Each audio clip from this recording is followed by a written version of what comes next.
카카오 정말 심각한 상황인데 한번 보도록 하겠습니다. 한때 국민주였습니다. 하지만 개인 투자 다 떠나가고 있고 손실 투자자 비중이 무려 94%에 달하고 있다고 합니다. 그만큼 심각한 주가 상황인데 그래도 네이버에 이은 시가총액 2위 플랫폼 회사인데 거의 뭐 정치 테마주화처럼 돼가지고 뭐 탄핵하면 오른다, 뭐 계엄했기 때문에 오른다, 뭐 이런 얘기 하고 있는데 현재 주가는 조금 오르나 있지만 다시 한번 신저가 부근입니다. 2024년 매출 뭐 7.8조, 영업이익 4,900억 수준인데 오히려 최근 몇 년 동안 역성장을 하고 있기 때문에 더 이상 성장주라고 보기 힘든 수준이죠. 그리고 25년 1분기 실적 발표 역시도 굉장히 처참했습니다.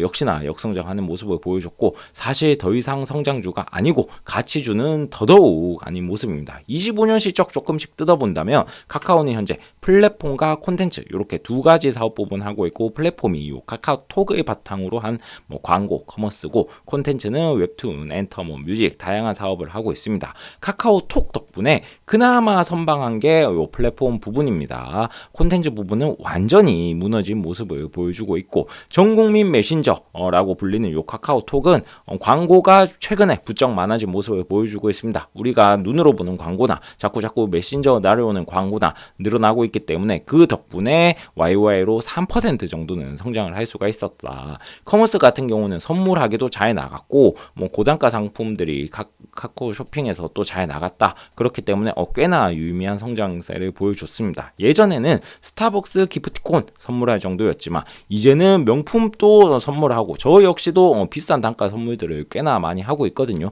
이런 쪽에서 많이 성장하는 모습. 포털비즈 다음 쪽은 사실 뭐 거의 이제 없다라고 생각을 하셔도 될 것 같습니다. 뭐 역성장하는 게 거의 당연시된 모습이고 한때 뭐 국민 검색 엔진 점유율이다라고 했지만 지금 4% 아래로 떨어져 버렸고 뭐 마이크로소프트 빙에도 밀렸다고 얘기를 하고 있습니다.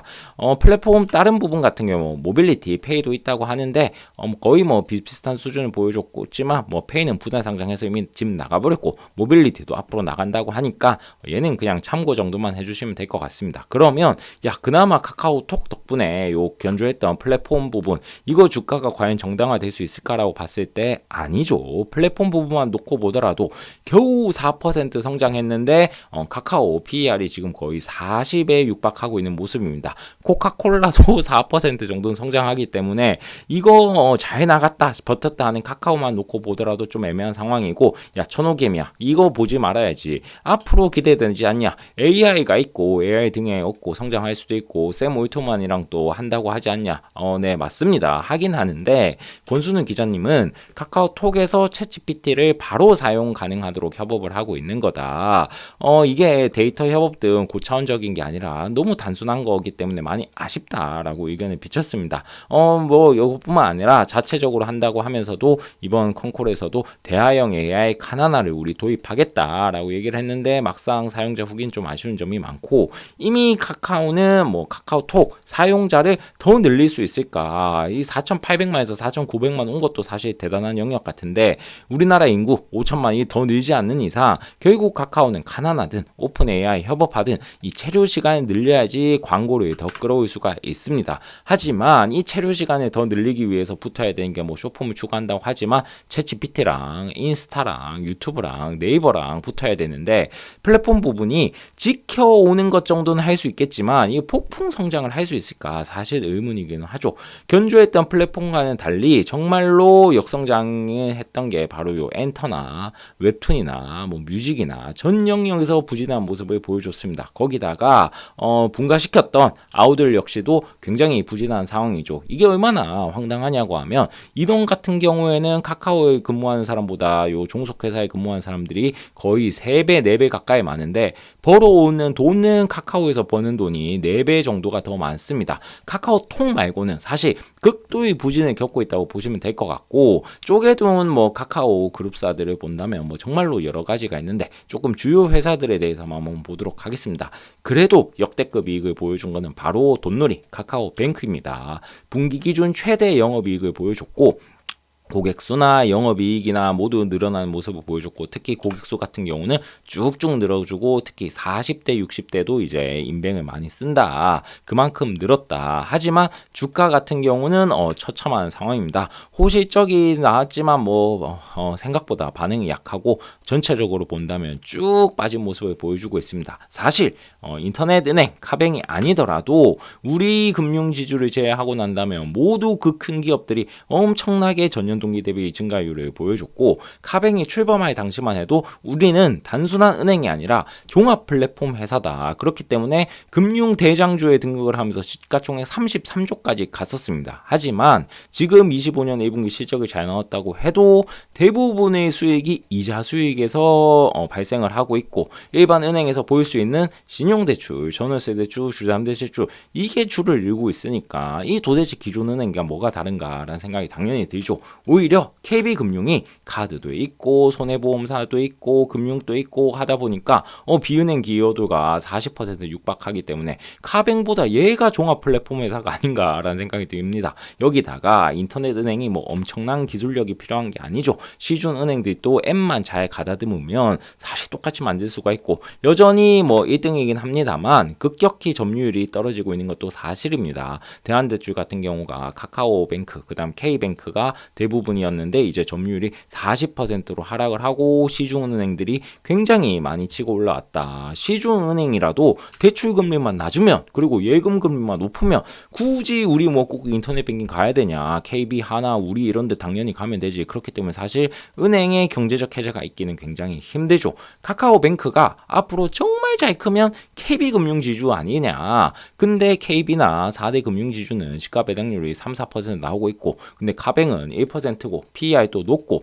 그러면 결국 내가 은행 사야 되는 왜 카뱅을 사야 할까라는 의문이 자연스럽게 듭니다. 물론 얘는 조금 양반이고 더 심각한 거는 카카오페이입니다. 최고가 대비 마이너스 90% 수준이라고 보면 될 것 같고, 그나마 다행인 거는 더 긴 터널을 지나서 드디어 흑자 전환을 했습니다. 흑자의 중심에는 요 카카오페이 증권이 굉장히 큰 힘을 보태줬고, 카카오페이에서 카카오페이 증권이 무려 거의 큰 비중을 흑자 전환에 힘을 보탰죠. 근데 이럴 거면 여기서 은행과 비슷하게 드는 생각이, 야 이럴 거면 그냥 페이 말고 증권주 사버리면 되지. 증권주의 봐라, 서학개미들 덕에 실적 얼마나 좋냐, 주주한테도 잘해주지 않냐 하기 때문에 증권 때문에 페이를 산다. 야 이건 정말 말이 안 되는 선택이고, 본업 페이를 보더라도 전체 시장 같은 경우는 굉장히 성장하고 있지만 얘 역시 은행과 마찬가지로 굉장히 경쟁도 치열하고, 카카오톡이 깔려 있는 거에서 바로 쓸 수 있는 건 분명히 메리트지만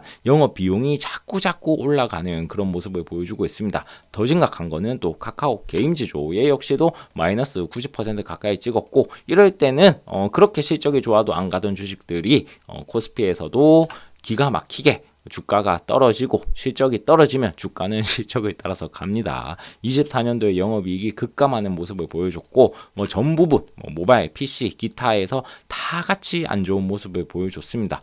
국내 게임주 중에서 그나마 좀 괜찮은 게 지금 해외 진출한 크래프톤인데, 얘 역시도 그런 신작이 터지기를 기대하는 기도 메타밖에 할 수가 없습니다. 요약하자면 지금 본사는 정체돼 있고 분해 상장시킨 자회사들 모두 힘들고, 근데 PER은 여전히 높고 AI 경쟁 상대는 글로벌 빅테크고, 정말로 쉽지 않다 보니까 주가 전망 역시도 굉장히 싸늘한 모습을 보여주고 있죠. 그렇다면 주주 환원이라도 제대로 돼서 배당이라도 화끈하면 어떠냐? 물론 카카오는 배당 성향을 우리 좀 높여보겠다, 잉여 현금 흐름을 30에서 35%까지 하겠다라고 해서 작년에 배당 성향이 그래도 꽤나 높아진 모습을 보여줬습니다. 하지만 여전히 시총이 버는 돈 대비 비싸다 보니까 시가 배당률로 친다면 굉장히 처참한 상황이죠. 여기다가 여전히 준비 중인 상장들도 많이 있습니다. 카카오 모빌리티 상장 얘기 계속 나오고 있고, 아니 카카오 게임즈 주가도 힘든데 카카오 게임즈의 자회사인 라이온 하트 스튜디오 이거 IPO 하는 거 아니냐라는 논란도 계속